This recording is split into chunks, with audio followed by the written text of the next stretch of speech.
Buenos En días. primer lugar, darte las gracias por venir a Crea Navarra y enhorabuena por tu primer lanzamiento de tu primer videojuego.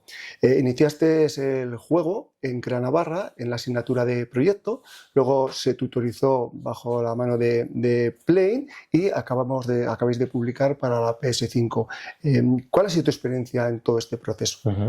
Pues una muy valiosa, eso lo primero, que nos ha llevado por muchísimos sitios. Al final el videojuego, eso lo empezamos aquí, como bien has dicho, en la asignatura de proyectos, cuando era algo más que hacíamos de semana a semana, con ese enfoque más de estar simplemente trabajando en un proyecto conjunto, hasta que pues, el proyecto fue aumentando de tamaño y una vez ya tuvimos aquel apoyo por parte de Play Talents, pues ya nos centramos y decidimos que aquel no era algo que queríamos dejar aquí como parte de nuestro estudio, sino que era algo que queríamos arrastrar a nuestra vida profesional ya incluso después de la graduación. Así que ha estado muy bien, hemos aprendido muchísimo y sin duda que es un gran logro con lo difícil que es hacer un videojuego, un primer videojuego, que nosotros ya pues tras 3 largos años hayamos conseguido, ¿no?, publicar eso, y es un sentimiento muy gratificante que ya podemos contar esto, sí. Os ha ido también con el primer videojuego, como has comentado, es tutorizado bajo la supervisión de PlayStation, que habéis decidido montar vuestra propia empresa y estáis desarrollando ahora vuestro segundo videojuego, Umbra. ¿Qué supone esto para ti, creación de una nueva empresa? Sí, bueno, yo personalmente intento no pensar mucho en eso. Siempre me centro mucho en lo que tenemos que hacer para la semana siguiente y seguir trabajando y seguir yendo adelante. Pero da muchísimo gusto, sobre todo cuando hay tantos estudios que muy a nuestro pesar no terminan de sobrevivir el lanzamiento de ese primer juego y hacen uno y quizás después pues ya dejan de seguir. Nosotros tenemos una gran suerte en el sentido de que hemos conseguido seguir no solo después de la graduación, sino después de nuestro primer juego y hacia ese segundo, por lo cual, con la filosofía que vamos a tener con el segundo juego será el mismo del primero, y es vamos a centrarnos, vamos a hacer lo mejor que podamos, y si nos va bien, pues el segundo será solo el previo al que venga después, y así hasta donde se pueda. Muy bien. Cuando acabáis los estudios, pues vuestro reto es encontrar un trabajo en una empresa. Y hay algo muy importante que es el portfolio, que al final es vuestra carta de presentación dentro de la empresa. ¿Qué aconsejarías a los estudiantes que están ahora estudiando en Crea Navarra? Que el portfolio, salvo quizás para los programadores, porque ellos venden pues, el hecho de que son programadores y que han tenido unos estudios, para los demás departamentos es quizás lo más importante que existe, quizás incluso por encima del título, porque al final eso es lo que vendes. Si eres un artista 2D o 3D, has podido tener muy buenos estudios, pero si tú no tienes un ArtStation, un portfolio que demuestra eso, con departamentos tan visuales, pues lo vas a tener bastante más difícil que una persona que sí que ha decorado ese portfolio. Así que yo recomendaría que lo preparen mucho. A los 3D les diría que cuando suban sus modelos no suban solo los renders, sino que muestren también las mallas, las UVs y las texturas. Con los wireframes, y hay muchísimas referencias online que pueden utilizar de eso de referente para cómo organizar su portfolio, y que se adecúen mucho a ello, porque se mira mucho no solo el resultado final, sino el proceso que ha llevado ahí. Y para los de 2D, también que demuestren no solo un resultado final, sino también el proceso que han utilizado para llegar hasta ahí, porque a las empresas les interesa mucho cuál es el proceso que utilizan para llegar a esos dibujos finales. Y en general, que lo preparen mucho y que lo hagan también en su tiempo libre. En ningún centro todo te lo puede hacer el centro. La mayor parte de la mejora llega cuando tú aplicas lo que vas estudiando ahí en tu casa, pues en tu tiempo libre. Y no da mucho gusto pensar en ello a menudo, pero es un esfuerzo que hay que hacer.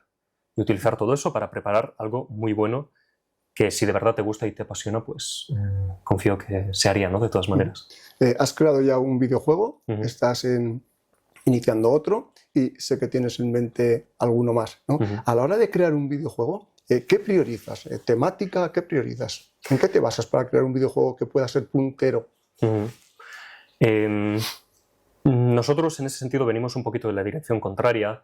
Al final hacer un primer videojuego es muy difícil, y The Selenso, nuestro primer juego, nació no necesariamente de un deseo de querer hacer un muy buen juego, sino simplemente de querer trabajar en equipo y sacar un resultado. El deseo de tener un buen juego vino después del deseo de vamos a trabajar en esto semana a semana y vamos a asegurarnos de estar unidos. Por lo cual yo la prioridad siempre se la doy a los resultados y el hacer un tipo de juego que sabemos que podemos llevar a cabo bajo las condiciones en las cuales nos encontremos, sea financiera, sea externa y sea interna a nivel de composición de equipo, las personas que tenemos y la disponibilidad que tienen, para, en base a eso, pues hacer ese proyecto que sí podemos hacer. Y una vez ya limitados a esas, digamos, realidades más prácticas del equipo, pues ya dentro de eso intentar hacer el mejor juego posible. Nosotros también, a título personal, yo que me considero más artista que otra cosa también, siempre intentamos darle un grado de identidad. Entonces, por ejemplo, nuestro primer juego pues no ocurre en un típico mundo, sino que ocurre en un mundo donde pues, nos hemos reinventado la arquitectura y el contexto donde transcurre para que ya el propio entorno sea diferente. Y con nuestro segundo juego también no estamos contando solo una historia en un barco, sino que estamos contando una historia de un barco en un mundo donde no existe el sol. Y pues al final estos son tipo de capas temáticas que ayudan a aportar una identidad al videojuego. Hoy en día se está hablando mucho de la IA en todos los ámbitos, ¿vale? A nivel del videojuego, ¿cómo ves la IA? Es difícil saberlo. Estas cosas sobre todo las definen el tiempo, pero yo diría que van a ser posiblemente una herramienta muy útil, pero no va a ser nada que interrumpa la forma, ni el proceso, ni las metodologías que utilizamos para hacer los videojuegos, o casi me atrevería a decir a ninguna de las industrias. Yo creo que la IA va a ser algo semejante a Internet, en el sentido de que Internet no ha cambiado la necesidad de que tengamos que ir a los hospitales o a los ambulatorios o que nos hagan estos checks médicos. Lo que ha hecho ha sido que sea más fácil llegar a hacer pues, estos mismos procesos. Yo creo que la IA en ese sentido llegará a cumplir un papel parecido, donde será una herramienta muy útil que vayamos a tener durante el proceso de desarrollo de juegos, pero que el desarrollo como tal simplemente va a ser parecido, pero adaptado a este tipo de herramientas, aunque el tiempo lo decidirá. Vale. Hace poco estabas aquí en las aulas como un alumno más, y ahora, pues es lo que hemos hablado, ya eres ya creador de videojuegos, ¿no? ¿Qué te ha aportado estos años en Crea Navarra? Sin duda lo más importante, y esto lo digo en retrospectiva, ha sido la oportunidad de poder trabajar en equipo. La asignatura de proyectos para nosotros ha supuesto no solo una asignatura de cómo aprender a hacer juegos, sino que nos ha dado por primera vez en nuestras vidas una oportunidad de trabajar en equipo, de tener personas de diferentes departamentos, todos trabajando hacia un objetivo común. Por lo cual, si no tuviéramos eso y fuéramos personas trabajando individualmente en nuestras casas, en nuestros departamentos, podríamos pues, sacar un portfolio adelante y esas mejoras. Pero si quieres hacer un videojuego, al final necesitas a más personas que estén contigo. ¿Y cómo consigues esas personas? ¿Cómo consigues ese equipo? Si tú no tienes experiencia previa y estás intentando entrar en el mundo, pues la asignatura de proyectos, eso es lo que nos ha dado. Hemos conseguido utilizar eso para arrancar ya después de eso y seguir adelante, ¿no? Así que yo lo primero que destaco y que me acuerdo siempre es eso. Crea Navarra nos ha dado la oportunidad de poder trabajar en equipo, que ahora hemos expandido hasta donde estamos ahora. Sí.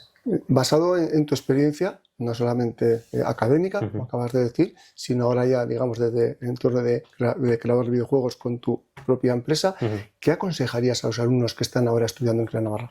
Lo primero, que la asignatura de proyectos es sin duda la más importante. Todas son importantes y necesarias, pero la de proyectos es la más especial porque es la que sirve para unificar el resto de las asignaturas.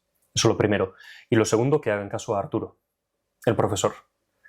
Sabe mucho y les va a acompañar en todo el proceso del desarrollo de videojuegos, y si escuchan su consejo y después de eso y aplican todo eso a las condiciones de su propio equipo y son capaces de manejarlo y navegar los mares turbulentos que son el desarrollo de los videojuegos, pues estarán destinados a mínimo hacer algo interesante que en cuanto se gradúen de aquí podrán publicar o mostrar al mundo. Pues muchas gracias, Ekain. Desde Crea Navarra te deseamos lo mejor y todo nuestro apoyo. Muchas gracias.